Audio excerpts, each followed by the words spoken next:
Milli strategiyani keng qatlam xalq bilan birgalab tuzuv maqsad etilib, Butundunyo Tatar Kongressi күчмә утырышының пленар ilishine qadar qonaqlar Madaniyat saroyi foyesida jayildirilgan maydonchiqlar bilan tanishdilar.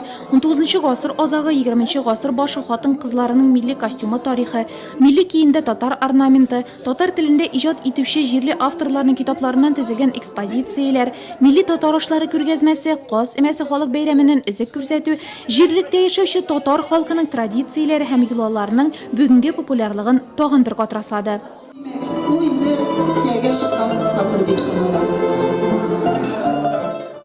Plenar ilish Nurlat rayoni boshlig'i Almaz Ahmedchining o'tirish qo'noqlarini salamlaganidan boshlandi. Olg'a taba shora tatar xalqining o'sish strategiyasi to'g'risida fikr olishlar bilan davom etdi. O'tirishga raislik etuvchi Vasil Shayxraziyev zalda o'tiruvchilarga amalda bo'lgan strategiyaning eskizini taqdim etdi.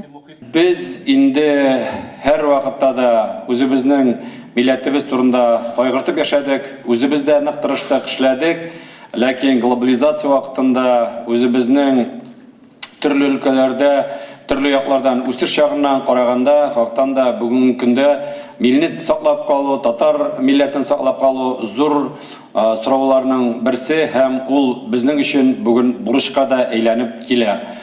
Şuna göre biz şu işni başlap jiberamiz. O'tirishda strategiya ustida ishlovchi ishchi turkum a'zolarining chiqishlarida e'tiborga olirlik edi.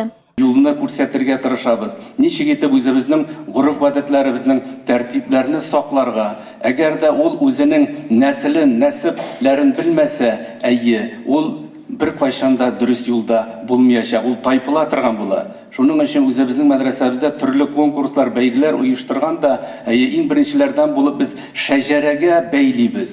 Bizning strategiyamizda, aning qo'shimchalarında hech cheksiz bizning tatar xalqining shaxslarına zo'r o'rin berilirga tegish. Biz shular ruhunda o'zimizni tarbiyalarga tegish. Yoshlarimizni, bolalarimizni tarbiyalarga tegish. Narsagina desakda, tarixda, jamiyatda butinisinde shaxslar xalita.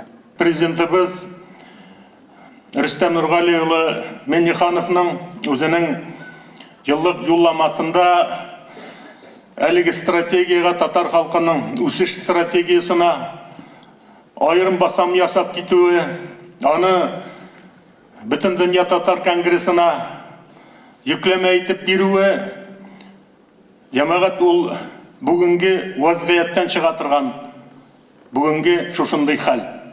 Milliy shura raisi fikrincha strategiya Tataristonda, Rossiyada, dunyoning turli illarida yashovchi islom ham pravoslaviya dinlarini tutgan tatarlarni milliy ruh birlashtirishga salatli. Eskiz fikr olishlar borishida tog'inda to'llantirilacak, onda tatar xalqi yozmishina betaraf bo'lmagan har kishi qatnasha ola. Yo'qdoshimiz Fevziya Muhammadova ise hech cheksiz o'z so'zini aytashak. Tatar yoshlarni yozuvchilarga bo'lsinmi, mana başka talantiyalarına bulsunmu, bu bitimde bir yaklap kına üstüş stratejisi bulgaç, bik keng kırılı bit ol, bik küp kırılı, şunun bileğinden bik bulayım, biz takdimlerimde kötürümün deyip olayım. Strategiyaning adresatlari, turmushga oshiru ideologiyasi javoblilari olda 7 oylab vaqt. Milliy o'sish strategiyasi 30 avgustda qabul etilajak.